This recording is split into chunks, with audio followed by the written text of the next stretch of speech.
மணப்பெண்ணின் பிரத்யேகமான திருமணம் விவாஹா தி Chennai silks. Summer holidays வந்தாச்சு, நம்ம GT Holidays வந்தாச்சு. GT Holidays, South India's #1 travel brand. பழைய நகையை கொடுத்து White 11 monthsல அதே அடைக்கு புது நகையை எடுத்துக்கோங்க. எக்ஸ்ட்ராவா ₹1 தர வேண்டாம். Magic old gold exchange.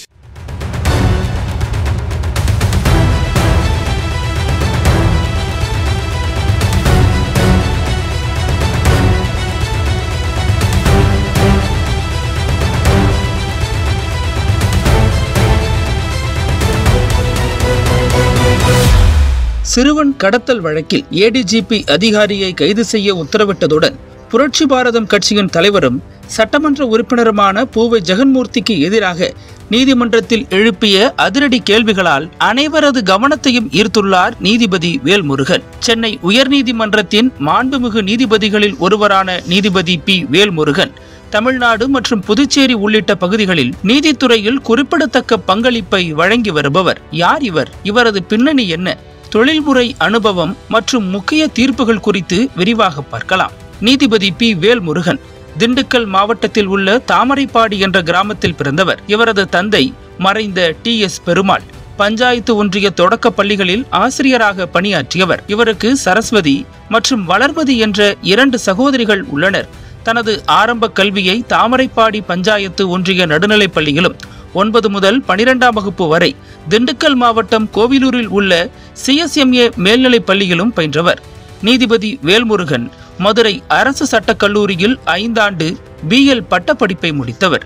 1990ஆம் ஆண்டு வழக்கறிஞராக பதிவு செய்த இவர் திண்டுக்கல்லில் மூத்த வழக்கறிஞர் ராமச்சந்திரனின் மகனான R. ஸ்ரீதரின் அலுவலகத்தில் தனது வழக்கறிஞர் பயிற்சியை தொடங்கினார். 2005ஆம் ஆண்டு ஜூன் 6ஆம் தேதி மாவட்ட நீதிபதியாக நியமிக்கப்பட்ட இவர் சிவகங்கையில் பயிற்சி மாவட்ட நீதிபதியாக பணியை தொடங்கினார்.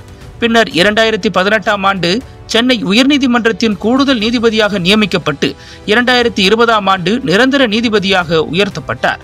நீதிபதி வேல்முருகன் வழக்கறிஞராக பணியாற்றிய காலத்தில் சென்னை மாநகர போக்குவரத்து கழகத்திற்கு நிலையான வழக்கறிஞராக பணியாற்றினார்.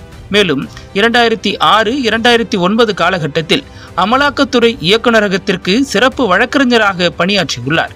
பின்னர் இந்த பதவி 2012 வரை நீட்டிக்கப்பட்டது. இவர் சென்னை உயர்நீதிமன்றத்தில் மட்டுமல்லாமல் நுகர்வோர் குறைதீர்ப்பு மன்றங்கள், கடன் மீட்பு தீர்ப்பாயங்கள், உள்ளூர் நீதிமன்றங்கள் மற்றும் தொழிலாளர் நீதிமன்றங்களிலும் பல்வேறு வழக்குகளை நடத்தியவர். இவரது நிபுணத்துவம் வங்கி சேவை விவகாரங்கள், மோட்டார் வாகன விபத்து இழப்பீட்டு உரிமை கோரல்கள், வாடகை கட்டுப்பாடு மற்றும் நுகர்வோர் குறைகள் போன்ற துறைகளில் இருந்துள்ளது. மாவட்ட நீதிபதியாக பணியாற்றிய காலத்தில் இவர் திருச்சிராப்பள்ளியில் முதன்மை மாவட்ட நீதிபதியாகவும் புதுச்சேரியில் முதன்மை மாவட்ட மற்றும் அமர்வு நீதிபதியாகவும் பணியாற்றினார். 2014ஆம் ஆண்டு புதுச்சேரி நீதித்துறையில் தலைமை நீதிபதியாக பணியாற்றினார். நீதிபதி வேல்முருகன் சென்னை உயர்நீதிமன்றத்தில் பல முக்கியமான மற்றும் சமூக முக்கியத்துவம் வாய்ந்த வழக்குகளில் தீர்ப்பு வழங்கியுள்ளார். இவரது தீர்ப்புகள் நீதித்துறையில் நேர்மை, சமூக நீதி மற்றும் பொது நலனை மையப்படுத்தியவையாக அமைந்துள்ளன. அவர் வழங்கிய முக்கிய தீர்ப்புகள் பின்வருமாறு: சென்னை அண்ணா பல்கலைக்கழகத்தில் மாணவி ஒருவர் பாலியல் சீண்டலுக்கு உள்ளான விவகாரத்தில் எதிர்க்கட்சிகள் இதனை அரசியலாக்குவதாக நீதிபதி வேல்முருகன் கண்டனம் தெரிவித்தார்.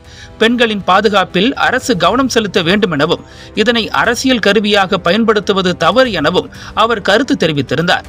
இந்த வழக்கு சமூக ஊடகங்களில் பெரும் பரபரப்பை ஏற்படுத்திய ஒன்று. முன்னாள் அமைச்சர் பொன்முடியின் வைணவம் மற்றும் சைவம் குறித்த சர்ச்சைக்குரிய கருத்துகள் தொடர்பாக நீதிபதி வேல்முருகன் தன்முனைப்பு வழக்கு தொடங்கி தமிழ்நாடு DGP மற்றும் சென்னை காவல் ஆணையருக்கு நோட்டீஸ் அனுப்பினார். மேலும் இது தொடர்பாக இருவரும் பதிலளிக்க உத்தரவிட்டு விசாரணையை வருகிற 25ஆம் தேதிக்கு ஒத்திவைத்துள்ளார். தருமபுரி மாவட்டம் வாச்சாத்தி கிராமத்தில் 1992இல் நடந்த பாலியல் வன்கொடுமை மற்றும் வன்முறை சம்பவம் தமிழ்நாட்டையே உலுக்கி எடுத்தது. 18 இளம்பெண்கள் உட்பட பழங்குடி மக்கள் மீது அரசு அதிகாரிகளால் நடத்தப்பட்ட கொடூரமான தாக்குதல்கள் தொடர்பாக 269 பேர் மீது வழக்கு பதிவு செய்யப்பட்டது.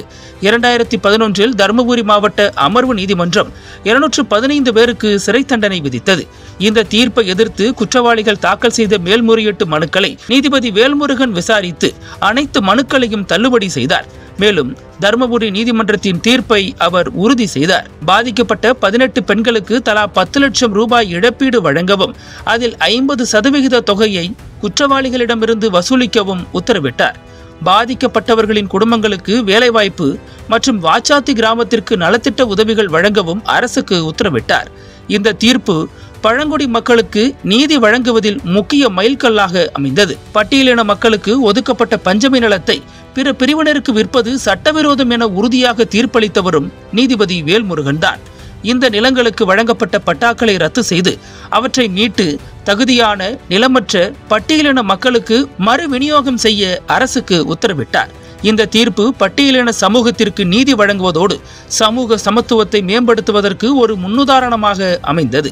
இந்த உத்தரவு பஞ்சமி நில மீட்பு இயக்கங்களுக்கு புதிய உத்வேகத்தை அளித்தது. இப்போது எப்படி நீதிபதி வேல்முருகன் காவல்துறை தலைமை இயக்குனர் ஜெயராமனை சட்டப்படி கைது செய்ய உத்தரவிட்டாரோ இதேபோல கடந்த காலங்களில் ஒரு சம்பவம் அரங்கேறியுள்ளது. சென்னை பெருநகர வளர்ச்சி குழும உறுப்பினர் செயலாளரும் மூத்த IAS அதிகாரியுமான அன்சல் மிஸ்ராவுக்கு நீதிமன்ற அவமதிப்பு வழக்கில் 1 மாத சிறை தண்டனை விதித்தார் நீதிபதி வேல்முருகன். இந்த உத்தரவுகள் அதிகார மீறல்களுக்கு எதிரான நீதித்துறையின் உறுதியான நிலைப்பாட்டை வெளிப்படுத்தின. நீதிபதி வேல்முருகன் தனது எளிய பின்னணியில் இருந்து உயர்நீதிமன்ற நீதிபதியாக உயர்ந்து சமூக நீதிக்கு ஒளியூட்டும் தீர்ப்புகளை வழங்கி வருகிறார். வாச்சாத்தி வழக்கு, பஞ்சமி நில மீட்பு மற்றும் அதிகாரிகள் மீதான கடுமையான நடவடிக்கைகள் ஆகியவை இவரது துணிச்சலான நீதி வழங்கலை பறைசாற்றுகின்றன.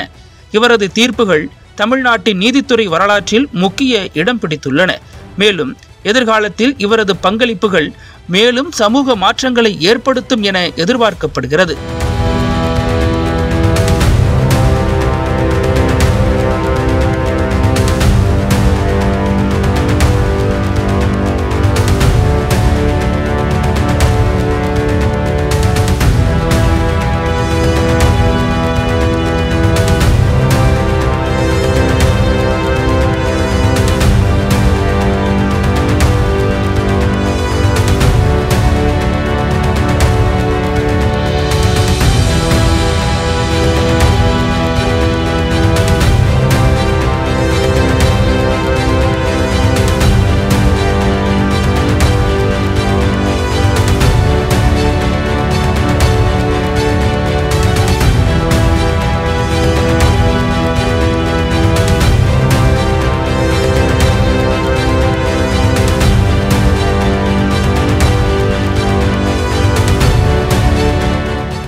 நக்கீரன் டிவிக்கு சப்ஸ்கிரைப் செய்யுங்கள். உங்கள் ஆதரவே எங்கள் பலம். ஆசிரியர்களுக்கு நண்பனாகவும் மாணவர்களுக்கு ஆசானாகவும் திகழும் தேர்வு வழிகாட்டி. ஒவ்வொரு பாடத்திற்கும் அனுபவமிக்க ஆசிரியர்களின் துல்லியமான தெளிவான விடைகள். CNC இருக்கு, தேர்வு பயம் எதற்கு? இது தீரன் பப்ளிஷிங் ஹவுஸ் விற்பனை வெளியீடு.